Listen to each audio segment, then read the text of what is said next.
ৰাতিপুৱা 10 বজাত অসমৰ জনপ্ৰিয় মুখ্যমন্ত্ৰী ডক্টৰ হিমন্ত বিশ্ব শৰ্মা ডাঙৰীয়াই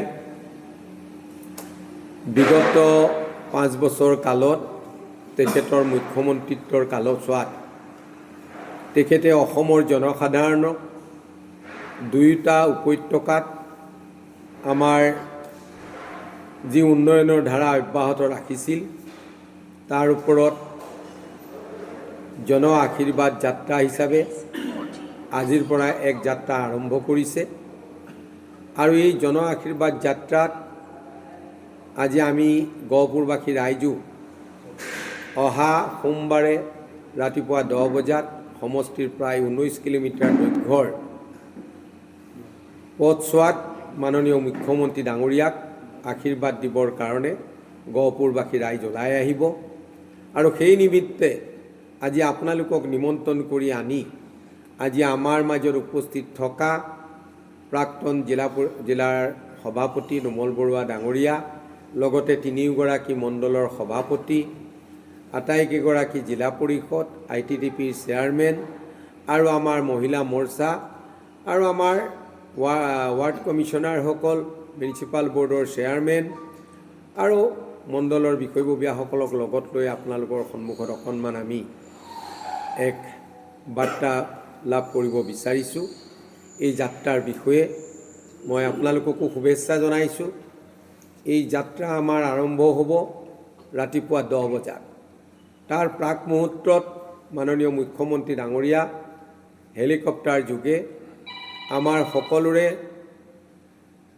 অৰ্চন বন্দনৰ থলী শক্তিপীঠ আমাৰ মা কল্যাণী দেৱালয়ত তেখেত উপস্থিত হ'বহি আৰু মা কল্যাণীৰ শ্ৰীচৰণত সেৱা ধৰি মাননীয় মুখ্যমন্ত্ৰী ডাঙৰীয়াই আশীৰ্বাদ বিচাৰিব আগন্তুক কাৰ্যকালত আৰু আগন্তুক নিৰ্বাচনত কেনেকৈ ৰাইজৰ আশীৰ্বাদ পাব পাৰি তাৰ কাৰণে মাৰ আশীৰ্বাদ প্ৰথমতে গহপুৰ সমষ্টিত বিচাৰিব।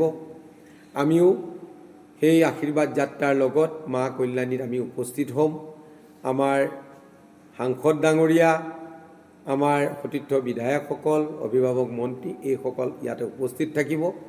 তাৰ পৰৱৰ্তী পৰ্যায়ত 42ৰ গণ আন্দোলনত শ্বহীদ হোৱা কনকলতা বৰুৱাৰ প্ৰতিমূৰ্তি তেখেতৰ জন্মস্থান যি বৰঙাবাৰী তাত আছে। সেই প্ৰতিমূৰ্তিত মাননীয় মুখ্যমন্ত্ৰী ডাঙৰীয়াই শ্ৰদ্ধাঞ্জলি নিবেদন কৰিব আৰু আশীৰ্বাদ বিচাৰিব কনকলতা বৰুৱাৰ প্ৰতিমূৰ্তিৰ ওচৰত আৰু তাৰ পৰা পোনছাতে আহি আমি গহপুৰ নগৰ আৰম্ভণিত আমাৰ পূববাৰীত আমাৰ ছয়দুৱাৰ মণ্ডলৰ ভাৰতীয় জনতা পাৰ্টীৰ কাৰ্যকৰ্তা ছয়দুৱাৰ মণ্ডলৰ অধীনত থকা 11খন গাঁও পঞ্চায়তৰ জ্যেষ্ঠৰ পৰা কনিষ্ঠলৈকে শিল্পীৰ পৰা খেলুৱৈলৈকে সকলোৱে আহি এই জন আশীৰ্বাদ যাত্ৰাত ভাগ ল'ব।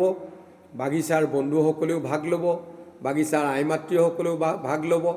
গহপুৰ সমষ্টিত জনজাতীয় যিসকল ভাই বন্ধু আছে সকলোৱে আহি ছয়দুৱাৰ মণ্ডলে আয়োজন কৰা সেই জন আশীৰ্বাদ যাত্ৰাত আমাৰ পূববাৰীৰ পৰা কলেজলৈকে এই যাত্ৰা আৰম্ভ হ'ব।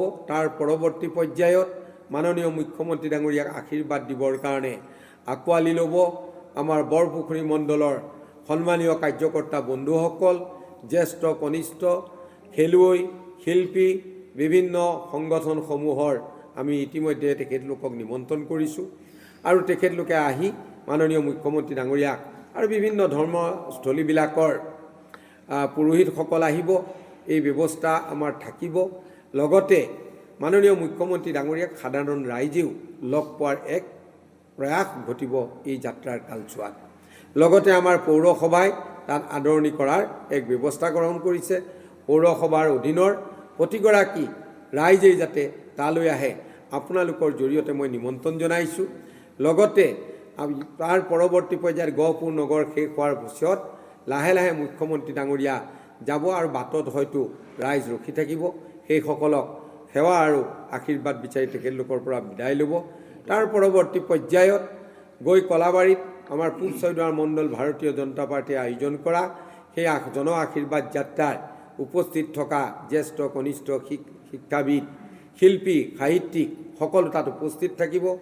উৰুলি ধ্বনিৰে মাননীয় মুখ্যমন্ত্ৰী ডাঙৰীয়াক আদৰি ল'ব আৰু লগতে ভকতপ্ৰাণ বৈষ্ণৱসকলে প্ৰতিটো কেন্দ্ৰতেই প্ৰতিটো বিন্দুতেই মাননীয় মুখ্যমন্ত্ৰী ডাঙৰীয়াক ভকত বৈষ্ণৱসকলে আশীৰ্বাদ প্ৰদান কৰিব আৰু তাৰ পৰৱৰ্তী পৰ্যায়ত হাৱাজানত প্ৰায় ৩,০০০তকৈ অধিক আমাৰ দুখন পঞ্চায়তৰ ৰাইজ ৰখি থাকিব মাননীয় মুখ্যমন্ত্ৰী ডাঙৰীয়াক বিদায় দিবৰ কাৰণে, কিয়নো ইয়াৰ পিছৰ সমষ্টি বিহপুৰীয়াতো মাননীয় মুখ্যমন্ত্ৰী ডাঙৰীয়াই জন আশীৰ্বাদ যাত্ৰা আৰম্ভ কৰিব। যিকোনো খবৰৰ বাবে যোগাযোগ কৰক আমাৰ এই নম্বৰত 9181 307 221।